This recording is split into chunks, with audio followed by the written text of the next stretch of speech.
कैसे हैं आप सभी? उम्मीद कर रहा हूँ कि सब एकदम खुश होंगे और एकदम अच्छे से अपनी पढ़ाई को कर रहे होंगे। और पहले तो बहुत बहुत सॉरी, आप लोगों से बहुत दिनों बाद मुलाकात हो रही है, लेकिन क्या करें, कुछ काम है, अब आपसे कितनी बार बताया जाए। आज से लेकिन हम लोग कोशिश करेंगे कि रेगुलर आपसे मिले और रेगुलर आपसे बातचीत हो हमारी, मतलब रेगुलर आपको पढ़ा पाए। आज हम लोग क्लास 8 की बेटा मैथ स्टार्ट करने जा रहे हैं, और क्लास 8 की मैथ का जो सेकंड चैप्टर है उसका नाम है एक्सपोनेंट। क्या नाम बच्चा? एक्सपोनेंट। ठीक है, मैं यहाँ पर जो बुक सॉल्व करूंगा उस बुक का क्या नाम होगा बच्चा? वो मैं पहले बताया था, उस बुक का नाम होगा बेटा आर एस अग्रवाल। क्या नाम होगा? R S Agarwal. ठीक है, इस बुक से हम लोग क्वेश्चन को सॉल्व करेंगे और कोशिश करेंगे कि इस बुक के सारे लगभग जितने भी सारे कॉन्सेप्ट्स हैं वो अपन कवर कर लें, सारे क्वेश्चन एटलीस्ट कवर करके चले ताकि प्रॉब्लम्स नहीं आए अपने को। ठीक है, हम लोग बात करने जा रहे हैं बेटा एक्सपोनेंट की। किसकी बात करने जा रहे हैं बेटा? एक्सपोनेंट की। अगर हम बात करें एक्सपोनेंट होता क्या है बेटा, तो एक्सपोनेंट क्या होता है? अगर मैं एक्सपोनेंट की बात करूं, सिंपल सी बात है, अभी तक आपने लोग 6th 7th ईयर में था भी एक्सपोनेंट। एक्चुअल में एक्सपोनेंट क्या होता है? कुछ नहीं, किसी भी कोई भी इंटीजर लिख दे, कोई भी इंटीजर लिख दे, उसकी कोई और इंटीजर उसकी वैल्यू में लगा दे। अब सिंपल सी बात है, कोई इंटीजर लिख दे और इंटीजर का एक और इंटीजर उसके ऊपर पावर में लगा दे, इसको कहते हैं एक्सपोनेंट कहते हैं।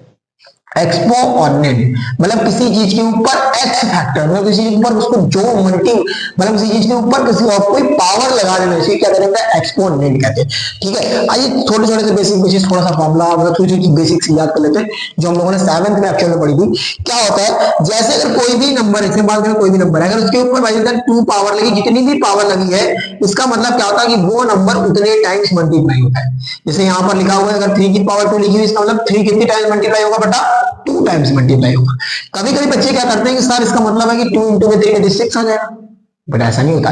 क्या होता है कि जो नंबर लिखा है और जितने टाइम्स लिखा है ऊपर, उतने टाइम्स वो नंबर रिपीट मारता है, मतलब मल्टीप्लाई होता है। ठीक है, ये थोड़ा सा एक कॉन्सेप्ट था। दूसरा कॉन्सेप्ट छोटे छोटे बेसिस है कि अगर किसी भी नंबर की पावर, अगर किसी भी कोई भी नंबर है, अगर वो निगेटिव नंबर है, कैसा नंबर है बच्चा? निगेटिव नंबर है, और अगर उसकी पावर बेटा इवन है, कैसी है? इवन है, तो आंसर बेटा पॉजिटिव आएगा। क्या आएगा? पॉजिटिव आएगा। कि अगर हमारे पास -2 की पावर 2 है तो हम इसका आंसर +4 लिखेंगे। कितना लिखेंगे बेटा? +4। कैसे? कि -2 का मल्टीप्लाई अगर -2 से करूंगा तो आपको पता है कि माइनस माइनस मिलके प्लस हो जाता है मल्टीप्लिकेशन में। यही अगर इसकी पावर बेटा इवन है, क्या सॉरी ऑड है, क्या है? ऑड है, तो आंसर क्या आएगा बच्चा? आंसर हमेशा ही क्या आएगा बेटा? आंसर हमेशा ही क्या आएगा बेटा? निगेटिव आएगा। क्या आएगा? निगेटिव। जैसे -2 की पावर अगर मैं 3 की बात कर लूं तो इसका मतलब -2 इंटू -2 इंटू -2, ये तो मिलके हो जाएगा बेटा +4 इंटू -2, फिर से ये माइनस का 1। ठीक है, तो ये थोड़ी सी बेसिक चीजें थी जो आप 7th में पढ़ के आए, आप समझदार हैं। जी आज हम लोग बात करने वाले हैं, थोड़ा सा 8 है, ये तुम थोड़ा सा इसको स्टैंडर्ड रूप में पढ़ेंगे, छोटे छोटे कॉन्सेप्ट, छोटे छोटे फॉर्मूलाज। कि अगर कोई नंबर ऐसे लिखा है, जैसे a/b की पावर, अगर a/b की पावर होल अपॉन में n लिखा, मतलब न्यूमरेटर अपॉन डिनोमिनेटर की फॉर्म में लिखा है और उसकी पावर n है, तो आप इस नंबर को 2 इक्वल पार्ट में ऐसे ऐसे करके भी बांट सकते हैं ना। उसकी दोनों पावर क्या कहते हैं? सेपरेट कर सकते हैं। क्या कर सकते हैं बच्चा? सेपरेट कर सकते हैं पावर्स को। ठीक है, और एक बात का और ध्यान रखना, अगर कभी भी किसी चीज की पावर निगेटिव लिखी है तो पावर हम लोग निगेटिव करते नहीं। बाई चांस यहाँ पे पावर लिखी माइनस है तो हमको निगेटिव पावर नहीं चाहिए होती है, तो निगेटिव को पॉजिटिव करने के लिए हम लोग क्या करते हैं? रेसिप्रोकल करते हैं, क्योंकि आपको पता है कि जब हम पावर का रेसिप्रोकल करेंगे, यहाँ पे पावर निगेटिव है, इसका रेसिप्रोकल करते हैं, मतलब पावर को पॉजिटिव लेने के लिए संख्याओं को आपस में क्या कर देते हैं बेटा? बदल देते हैं, मतलब डिजिट को हम लोग इंटरचेंज कर देते हैं। न्यूमरेटर डिनोमिनेटर बन जाता है, डिनोमिनेटर न्यूमरेटर बन जाता है। ठीक है, ये कॉन्सेप्ट है। और इस चैप्टर में एक्चुअल में अगर मैं बात करूं तो फॉर्मूलाज की आप सभी को पता है। अच्छा एक चीज और, हाँ एक चीज और बता दें आपको थोड़ा सा, वो ये है कि किसी भी नंबर की पावर अगर 0 है, किसी भी नंबर की अगर पावर 0 है, पता होगा आपको, किसी भी इंटीजर की अगर पावर 0 है तो उसका आंसर हमेशा 1 आता है।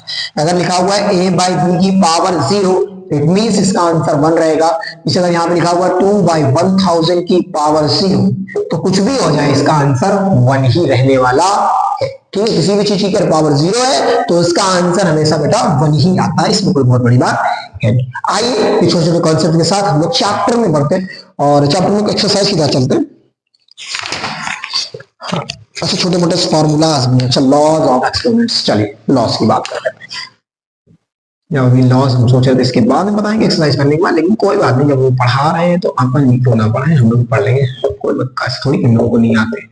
लॉज ऑफ एक्सपोनेंट, तो लॉज ऑफ एक्सपोनेंट क्या है बेटा, अगर a की पावर m है और a की पावर n है, if there are two power, मतलब दो बेसिस, दो इंटीजर्स है और उनके अगर बेसिस इक्वल है, इनको क्या कहते हैं बेटा, बेस कहते हैं, इनको क्या कहते हैं, बेस कहते हैं, ये पावर होती है ना, अगर उनके बेस इक्वल है और आपस में दोनों का मल्टीप्लीकेशन हो रहा है, तो सिंपल सा बेस का करेंगे, पावर को आपस में ऐड कर देंगे, क्या कर देंगे, ऐड कर देंगे। अगर ये ऐसे फॉर्म में लिखा है कि a अपॉन b की पावर m है और मल्टीप्लाई का साइन है बीच में, और a अपॉन b की पावर अगर n भी है, तो भी हम क्या करेंगे बेटा, a अपॉन b की power whole power m plus n कर देंगे। ठीक है, ये पहला लॉ ऑफ एक्सपोनेंट था। दूसरा लॉ ऑफ एक्सपोनेंट क्या है, तो मल्टीप्लाई के लिए हो गया। अगर दूसरे लॉ की बात करें, अगर डिवाइड की बात करें, इसकी बात करें बच्चा डिवाइड की, अगर we are talking about the division, अगर a की पावर m है और डिवाइडेड बाई a की पावर n है, तो इसका मतलब क्या आएगा बेटा, a की होल पावर डिवाइड में बस माइनस हो जाती है, क्या हो जाती है, माइनस। सिंपल सी बात है, अगर एक अपॉन फ्रैक्शन की फॉर्म में होगा तो इसको हम फ्रैक्शन की फॉर्म में डिवाइड कर लेंगे, कोई ऐसी समस्या हमारे साथ नहीं। बस प्रॉब्लम एक चीज आपको ध्यान देना है कि बेसिस जो बेटा यहाँ पे लिखे, बेसिस सेम होना चाहिए, we have to basis same, मतलब अगर आपको बेसिस सेम हो गया तभी आप ये फॉर्मूला अप्लाई कर सकते हैं, अदरवाइज कोई बात नहीं है। ठीक है, चलिए दो फॉर्मूला हो गए। तीसरा फॉर्मूला, ये तो आप पढ़ते हैं बचपन से, तो आपने 7th में पढ़ा होगा कि अगर a की पावर m है और उसकी होल पावर n है, तो पावर आपस में मल्टीप्लाई, मतलब पावर पे पावर होती है तो आपस में मल्टीप्लाई हो जाती है। ठीक है, जैसे अगर ऐसी बात करें कि a अपॉन b है और b की होल पावर m और इसकी होल पावर अगर n है, तो a अपॉन b की होल पावर m इंटू में n हो जाएगा बच्चा। ठीक है, m इंटू में n हो जाएगा। ठीक, चलिए। और आपको पता है निगेटिव अगर पावर है तो उसका रेसिप्रोकल कर देंगे, पॉजिटिव करेंगे उसको। ठीक है, हाँ आइए हम लोग सीधा एक्सरसाइज की तरफ बढ़ते हैं। और एक्सरसाइज का पहला क्वेश्चन 2.a का पहला प्रश्न, हम लोग पहले क्वेश्चन की बात करते हैं, और ये था आपका बेसिक ही समाप्त होता है। ठीक है, चलिए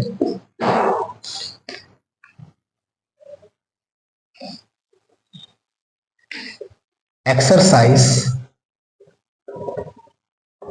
2a फर्स्ट क्वेश्चन कह रहा है इक्विवैल्यूट क्या इक्विवेट करना है। पहला है 4 की पावर -3, दूसरा है बच्चा 1/2 की पावर -5, और तीसरा है बेटा 4/3 की पावर -4, सॉरी -3 वहां पे, I'm really apologize on that, my heart that is -3।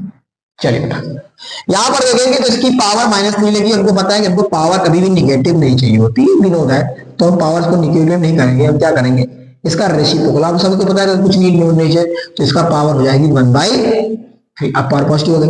अब इसको हम इक्विवेलेंट कर लेते हैं, तो 1/4 को मैं 3 टाइम्स लिखूंगा, तो 1/4 को अगर मैं 3 टाइम्स लिखूंगा ऐसे लिख सकता हूँ, इसका मतलब 1/4 16 64, इसका मतलब ये आंसर आएगा 1/64। अगर यहाँ पर बात करें तो पावर निगेटिव है, पावर को निगेटिव चाहिए, हम इसका रेसिप्रोकल करेंगे तो 2/1 की होल पावर 5 हो जाएगी, और 2 का मल्टीप्लाई में कितने टाइम्स करना बच्चा, 5 बार, तो 2 इंटू में 2 इंटू में 2 इंटू में 2 इंटू में 2 अपॉन में 1 इंटू में 1 इंटू में 1 इंटू में 1 इंटू में 1। इसका मतलब 4 2 जा 4 4 जा 8 8 16 62 जा 32, मतलब इसका आंसर आएगा बेटा 32/1, जो कि हम 32 लेंगे। यहाँ पर भी पावर आपकी निगेटिव है, कुछ नहीं करना, ऊपर रेसिप्रोकल करना है, और रेसिप्रोकल करने के बाद पावर आपको पॉजिटिव करनी है, और 3 का मल्टीप्लाई 3 टाइम्स और 4 का मल्टीप्लाई भी 3 टाइम्स, भेदभाव यहाँ नहीं चलता है, तो 3 3 9 9 27 26 और 4 64, अगर कटता है तो काट दीजिए, नहीं कटता तो कोई बात नहीं, आपका आंसर ये पर से आप छोड़ सकते हैं। ठीक है, बहुत बेसिक क्वेश्चन है, ये 3 क्वेश्चन हो गए। आइए इसके बाद चौथा पांचवा की बात भी कर लेते हैं।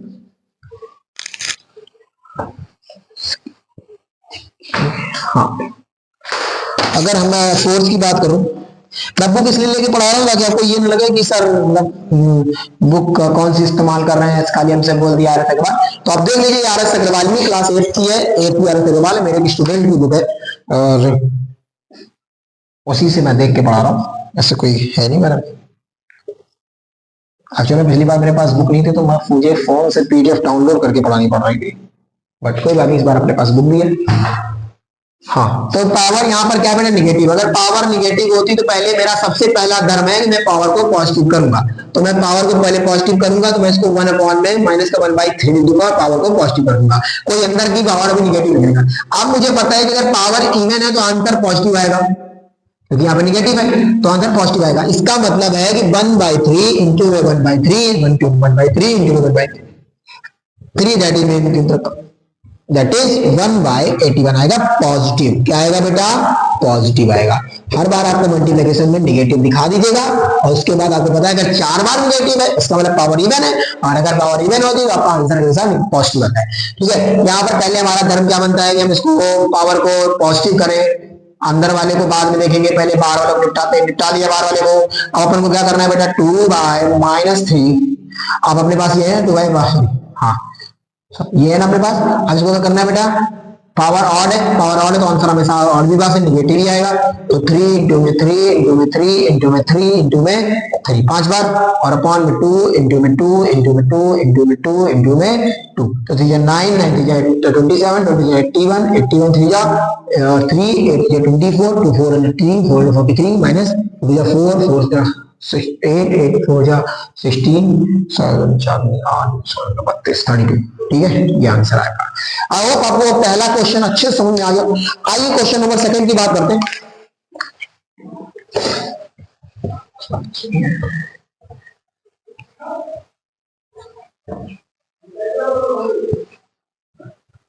चलिए एक सेकंड बचा।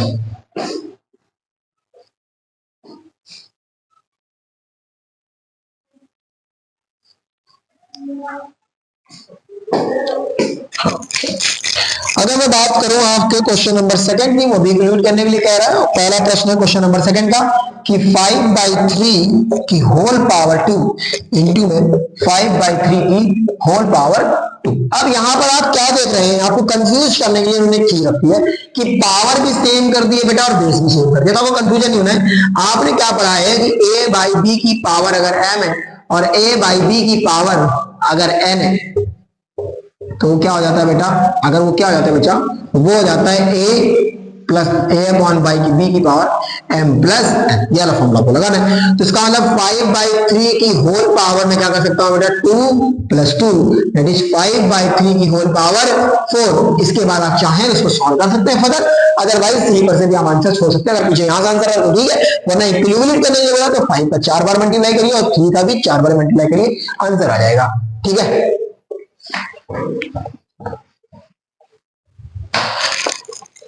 मैं क्वेश्चन नंबर 3 करा रहा हूँ। सेकंड आप इससे कर लेंगे आराम से, मतलब सेकंड का थर्ड पॉइंट का थर्ड वाला करा रहा हूँ क्योंकि आप समझदार लोग हैं और आप लोग कर लेंगे मेरे हिसाब से। देखिए, इसको दो तरीके से लगाया जा सकता है। पहला तो आप पावर को पहले पॉजिटिव करिए, पहले पावर को आप पॉजिटिव करिए, और पावर को पॉजिटिव करने के लिए हम लोग क्या करते हैं? रेसिप्रोकल करते हैं। ठीक है, बगैर पावर को पॉजिटिव करना नहीं करेंगे हम। मैं आपको बेसिक से ले चल रहा हूँ, ठीक है, और बीच में मल्टीप्लीकेशन का साइन कर, हाँ मल्टीप्लीकेशन करिए। आप देखिए पावर आपकी सेम हो गई, बेस भी सेम है। अब मैं क्या कर सकता हूँ? 3/2 का होल की पावर 2 प्लस 2 दैट इज आपका जो आंसर आएगा बेटा 3/2 की पावर 4। इसका मतलब है 3 को 4 बार मल्टीप्लाई करना है 21 और इसको मतलब 60। ये आंसर आपका आ जाएगा। ठीक है, अब कई कुछ लोग यहाँ पर सीधी बात, सर ऐसा करते हैं कि 2/3 की whole power -2 into minus plus कर देते, तो यहाँ पर 2/2 की पावर -4 आती और सर वही चीज वापस हो जाती 3/2 की पावर +4 आती। तो भी आप ऐसे भी कर सकते हैं, प्रॉब्लम आंसर तो सही आना है ना बच्चा। बेसिक से चलेंगे तो कम से कम बेसिक तो क्लियर होंगे अपने। ठीक है, बेसिक से कम से कम बेसिक तो क्लियर हो रहे हैं अपने। अगर बेसिक क्लियर हो रहे हैं तो समस्या नहीं है, क्वेश्चन बेसिक से पकड़ के चलिए। ठीक है, डायरेक्ट नहीं ऐसे कि मतलब वो नहीं बन जाने का। जैसे अपने पास है बेटा 9/8 की पावर -3 और इंटू में 9/8 की पावर 2। अब अपने पास दो तरीके इसको भी लगाने के, या तो पहले पावर पॉजिटिव करके लगा लीजिए, एक तरीका ये भी है कि 9/8 की होल पावर -3 + 2 भी कर दें। क्योंकि पावर बेस है, इसका मतलब 9/8 की पावर हो जाएगा बेटा -1, और अगर ये ऐसा है तो 8/9 की पावर हो जाएगा 1, ये आंसर आएगा। या दूसरा तरीका क्या कहता है बच्चा, दूसरा तरीका कहता है कि मैं इसको पहले 8/9 की पावर 3 कर लूं और इसको मैं लिख दूं 9/8 की पावर 2। अब मैं इसको 3 बार मल्टीप्लाई करूं, इसको 2 बार मल्टीप्लाई करूं, तब आंसर लिखो। आंसर आपका तब भी उस केस में सेम आएगा। जैसे अगर मैं यहाँ पे इसको करूं तो 8 को 8/9 इंटू में 8/9 इंटू में 8/9 और इंटू में 9/8 इंटू में 9/8।